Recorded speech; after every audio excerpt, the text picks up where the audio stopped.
मुख्यमंत्री जी ने कुछ आश्वासन दिया है और हमको लगता है कि ये 7वां 8वां आश्वासन हो गया होगा पिछले 5-6 महीने के अंदर। क्या रमजान भाई, हमको लग रहा है कि ये 7वां आश्वासन हो गया है। हम हर बार ये ज़रा सोचते हैं बार बार कि मुख्यमंत्री महोदय जो कमरे में आश्वासन देते हैं उसी आश्वासन को बाहर आकर के प्रेस में क्यों नहीं बोलते हैं, कोई बयान के रूप में उनका वो क्यों नहीं आता है। ये बार बार मन में आता है और इससे एक शंका खड़ी होती है, इससे एक सवाल खड़ा होता है उनकी मंशा पे, उनकी नियति पे। और इसलिए ये लगता है कि सरकार बार बार ये कोशिश कर रही है आंदोलन को थकाने का, आंदोलन को पीछे ले जाने का। हम इस बात को आपसे कहना चाहते हैं, ये हड़ताल जरूर वापस हुआ है, ये आपका मुर्री जरूर जो बंद थी उसको खोला गया है, लेकिन बार बार साझा मंच इस बात को कह रहा है कि हड़ताल स्थगित हुआ है, हड़ताल वापस हुआ है, आंदोलन नहीं वापस हुआ है। आंदोलन को और तेज करना होगा, संघर्ष को और तेज करना होगा, चाहे वो मोहल्ले का प्रदर्शन हो, चाहे वो मुख्यालय पर प्रदर्शन हो, चाहे वो अनशन हो, चाहे वो उपवास हो। इस लड़ाई को आपको लड़ना ही पड़ेगा। मैं बार बार हर सभाओं में इस बात को कह रहा हूं कि आपके सामने लड़ने के अलावा और कोई रास्ता नहीं है, आपके सामने दूसरा विकल्प ही नहीं। ये केवल बिजली का हमला नहीं है, ये बेसिकली बुनकरी को मिटाने का हमला है, बुनकरी को खत्म कर देने का हमला है। और वो तो समझ रहे हैं कि जैसे ताबूत में कोई अंतिम कील ठोकने आए हैं, और ये उनकी कोशिश है, उनकी कोशिश ये है। इसलिए ये लड़ाई थोड़ी लंबी है, थोड़ी बड़ी लड़ाई है, और शायद जो है इस सरकार को हटाने तक अमेरिका से विदाई का खबर आ रही है कुछ कुछ। और इधर हम सुन रहे हैं बिहार से मोदी जी की विदाई, नीतीश जी की विदाई की खबर आ रही है। और इसलिए हम ये कहना चाहते हैं कि इस लंबी लड़ाई में योगी जी को भी समझना होगा, संभल जाना होगा समय रहते। ये जो किसानों पे हमला हो रहा है, ये जो नौजवानों पे हमला हो रहा है, ये जो बुनकरों पे हमला हो रहा है, योगी जी को संभल जाना चाहिए। हम देख रहे हैं कि इस आंदोलन में सभी किसान नेताओं से अभी हमारी आज 4 बजे चांदपुर में एक मुलाकात होने जा रही है और उन लोगों ने समर्थन देने का वादा किया है। आपके आंदोलन में हम देखें DLW के कर्मचारी जो संगठन के लोग हैं वो आपके आंदोलन में आपके साथ आ रहे हैं। पूरे बड़े पैमाने पर जो छात्र नौजवान हैं वो आपके साथ, विश्वविद्यालय के जो छात्र नेता हैं, कल संभवतः हो सकता है कि विद्यापीठ छात्र संघ के पदाधिकारियों से हम लोगों का एक डेलीगेशन मिले और उनकी तरफ से एक सपोर्ट मिले। इस तरह का हम ये देख रहे हैं कि शहर के अंदर जो पटरी दुकानदार हैं वो आपकी इस लड़ाई में आपके साथ आने की तरफ कोशिश कर रहे हैं। आप थोड़ा टिके रहिए, आप डटे रहेंगे अगर, आप लड़ते रहेंगे अगर, क्योंकि सवाल आपका बेहद महत्वपूर्ण है। सवाल आपका आप जो बात कर रहे हैं वो हक की बात कर रहे हैं, वो भीख की बात नहीं कर रहे हैं। आप जितना हिंदुस्तान के खजाने में रेवेन्यू भरते हैं, जितना आप उसमें पैसा भरते हैं, उसका 5% भी आप सब्सिडी के रूप में नहीं मांगते। इस बात को समझना है। इसलिए ये कोई भीख नहीं मांग रहे हैं मोदी जी, योगी जी, इस बात को समझ लीजिए। ये भीख नहीं मांग रहे हैं, ये हम अपना हक मांग रहे हैं और हक आपको देना होगा। और अगर आप नहीं देंगे तो ये हक हम जो है लड़के और छीन के लेंगे। इस बात को आपसे कहना चाहते हैं, इस बात को आपको समझना है। और इसलिए मित्रों, ये ऐतिहासिक लड़ाई होने जा रही है, इस बात को समझिए। ये बेहद कोई इस तरह का मूर्ख किस्म की सरकार होगी, या तो मूर्खता में ऐसा कर रही होगी, या कोई अंबानी अडानी की और बड़े पूंजी की कोई शुद्धता दलाल कोई सरकार होगी, वही इस दौर में बुनकरों से उसकी पुरानी राहत छीनने की बात करेगी। पूरे मुल्क में क्या चल रहा है? पूरे मुल्क में कहा जा रहा है कि कोरोना काल है, और कोरोना काल है तो उस पुरानी राहत से किसी की जिंदगी चलने जैसी नहीं रह गई। हर आदमी इस चिंता में, किसान चिंता में है, तमाम जो संगठित मजदूर चिंतित हैं, छोटे व्यापारी चिंतित हैं, तमाम छोटे दुकानदार चिंतित हैं। उनके सामने क्या सवाल है? उनको अतिरिक्त राहत चाहिए। वो बार बार सरकारों से मांग कर रहे हैं और दुनिया भर के सरकारों ने ये राहत देनी भी शुरू की है। और आपके मोदी सरकार ने भी 20 लाख करोड़ का पैकेज घोषित किया है ना, 20 लाख करोड़ का पैकेज।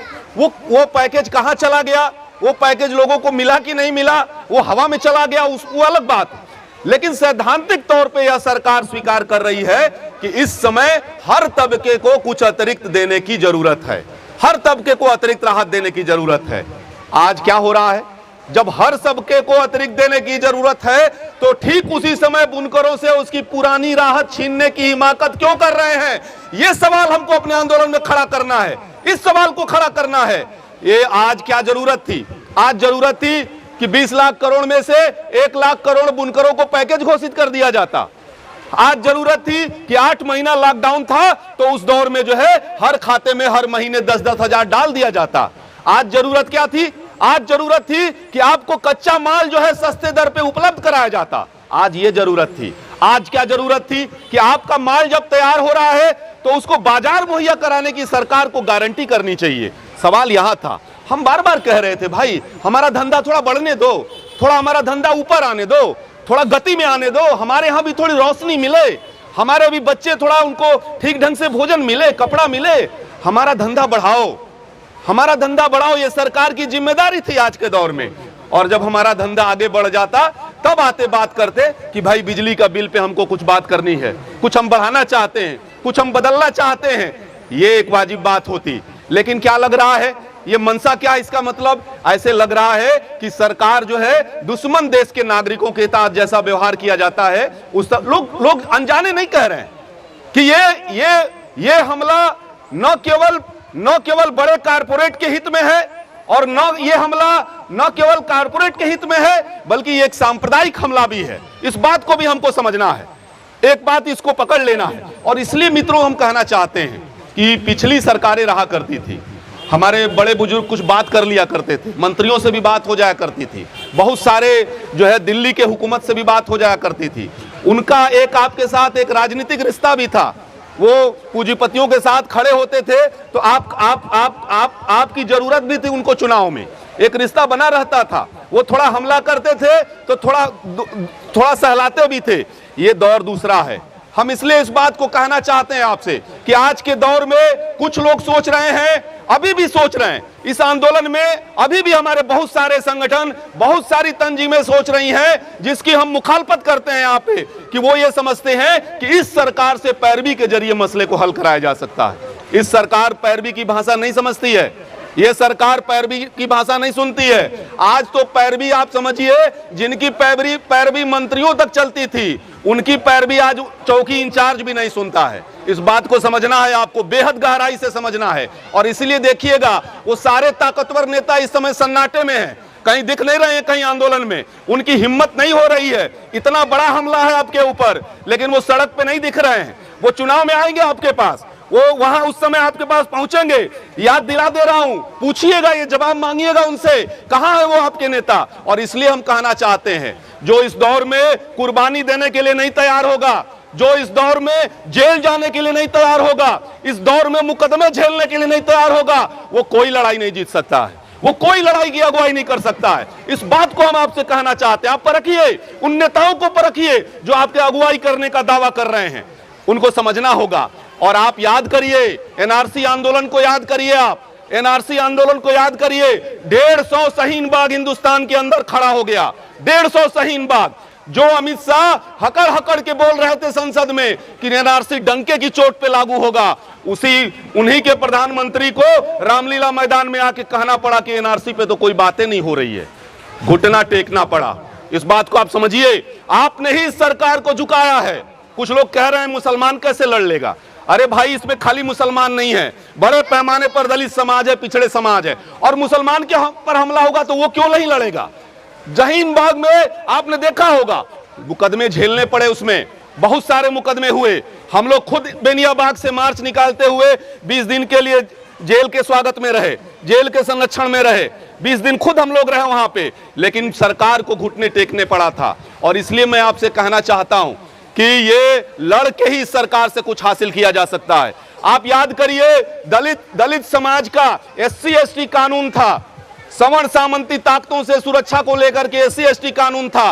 2 अप्रैल को याद करिए, 2 अप्रैल को लाखों दलित नौजवान सड़कों पे उतर गए कि SC ST कानून को कैसे खत्म कर दिए हो। सरकार को घुटने टेकने पड़े, उस समय भी लाठी चली, उस समय भी जेल जाना पड़ा लोगों को, बहुत सारे लोगों पे मुकदमा हुआ, लेकिन सरेंडर करना पड़ा सरकार को। और इसलिए मित्रों आपसे कहना चाहते हैं लड़े रहिए, टिके रहेंगे। अगर आप याद करिए अपने ही आंदोलन को, 1 सितंबर का अपना हड़ताल याद करिए। 1 सितंबर का हम समझते हैं कि बुनकरों के इतिहास में 1 सितंबर का जो हड़ताल था पूरे उत्तर प्रदेश में आज तक का सबसे बड़ा और ऐतिहासिक हड़ताल था। आपने हिला दिया एक दिन के, आप समझिए, आप अपनी ताकत को थोड़ा फील करिए, हिला दिया आपने अपनी उस पूरी हड़ताल के जरिए। 1 साल से सरकार आपकी बात नहीं सुन रही थी।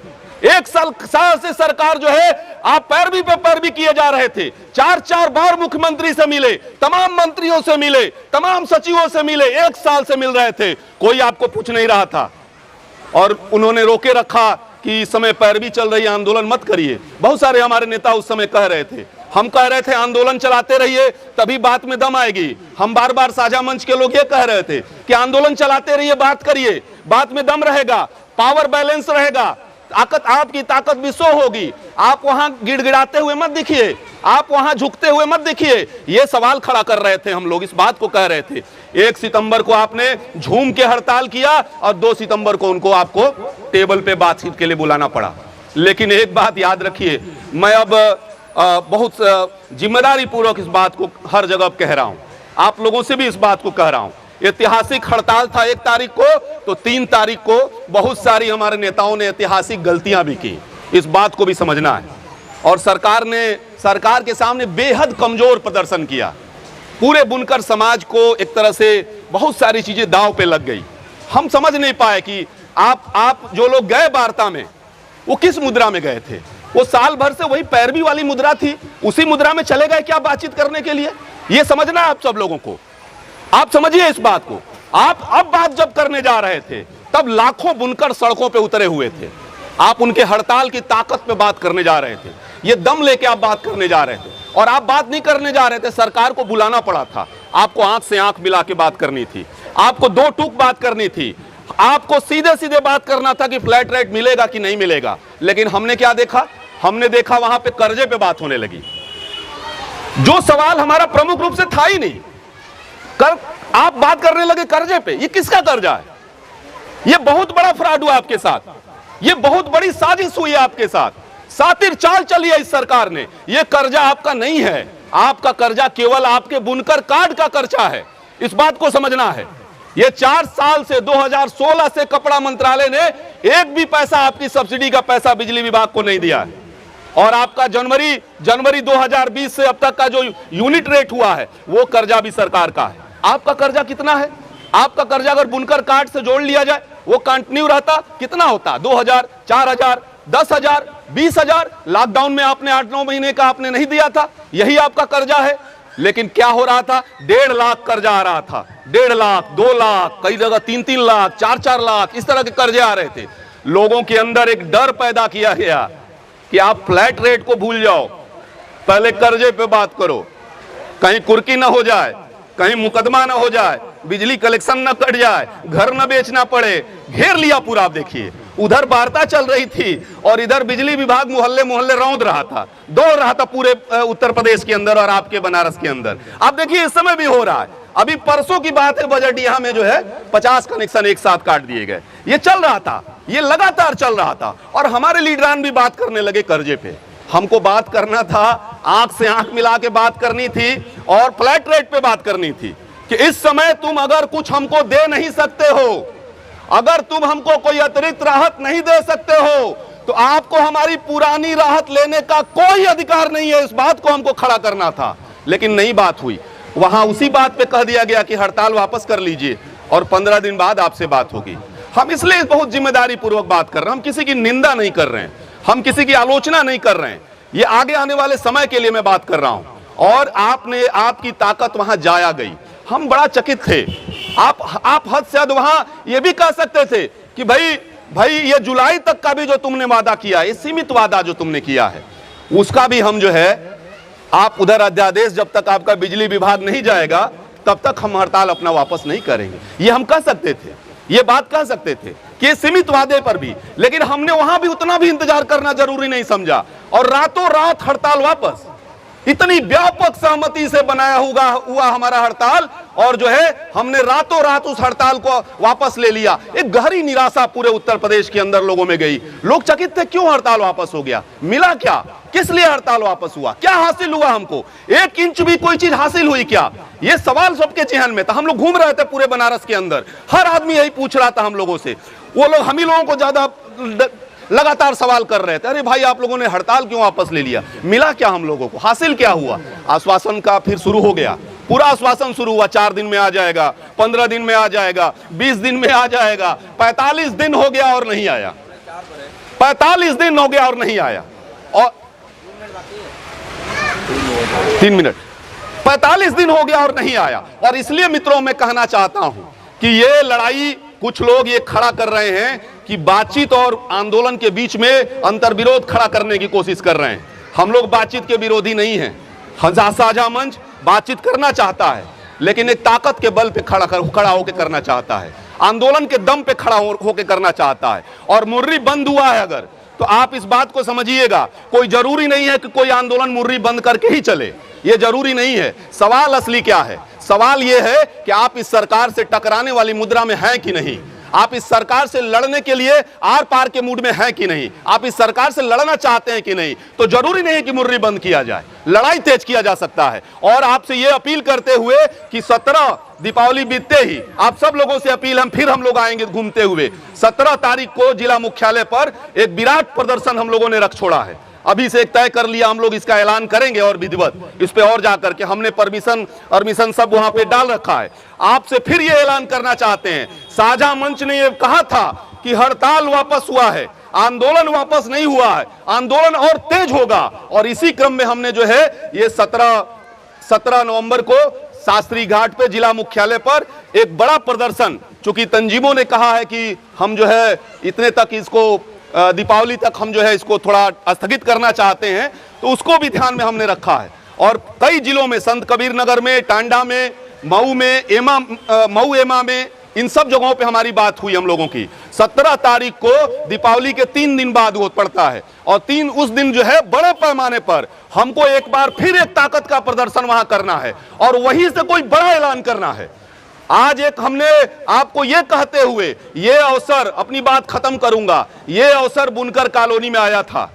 बुनकर कॉलोनी में जब वो इतना बड़ा जमावड़ा हुआ था, वहां से हम कोई बड़ा ऐलान करने की स्थिति में थे, सरकार को एक चेतावनी देने की स्थिति में थे, हम कर सकते थे उस तरह का ऐलान कि आज हम ये जमावड़ा देख लो मोदी जी, योगी जी, ये जमावड़ा देख लो। और अगर इसी तरह जिद पे अड़े रहे तो हम जो है अब खाली मुर्री बंद नहीं करेंगे, तुम्हारी मुख्यालयों को घेरने की तरफ बढ़ेंगे अनिश्चित काल के लिए, ये ऐलान हम कर सकते थे। लखनऊ की तरफ बढ़ेंगे, ये ऐलान हम कर सकते थे, हम कुछ समय सीमा दे सकते थे, हमने वो मौका थोड़ा खोया है। और इसलिए अब कहना चाहते हैं कि ये 17 तारीख का एक बड़ा जमावड़ा हमको जिला मुख्यालय पे करना है। आप निश्चित तौर पे समझिए, थोड़ा डटे रहिए, लड़ते रहिए, टिके रहिए, निश्चित तौर पे आपकी जीत होगी। कोई माई का लाल आपको हरा नहीं सकता है। इसी बात के साथ अपनी बात खत्म करते हैं। इंकलाब जिंदाबाद।